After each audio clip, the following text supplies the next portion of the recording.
જય શ્રી કૃષ્ણ બધાને, જય જલારામ. કેમ છો બધા? રાતનો ટાઈમ છે અને હું આવી ગઈ છું કિચનમાં. આજે બનવાની હતી તુવર દાળ અને ચોખાની ખીચડી. બાસમતી ચોખા લેવાના, બંને એક સરખા ભાગે લઈ લીધા છે અને અડધી કલાક માટે પલાળી દેશું.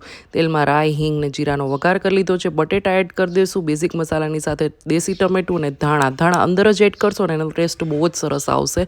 અને પછી પાણી નાખી અને હવા ભરાઈ જાય પછી સાવ ધીમા તાપે 2 સીટી થવા દેશું. ઘણીવાર રિક્વેસ્ટ આવે છે કે બટેટાનું શાક બતાવો, તો ધીમા તાપે કરશો ને એનો ટેસ્ટ બહુ જ સરસ આવશે. હવે તેલમાં હિંગ, લીમડો અને તમાલપત્રનો વઘાર કરી લીધો છે. દાળ ચોખા એડ કરી દીધા.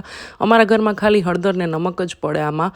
અને પછી આને એકદમ છૂટી કરવા માટે જેટલા દાળ ચોખા લીધા છે ને એટલું જ પાણી એડ કરશું ને મીડિયમ ફ્લેમે 2 સીટી કરી લેશું.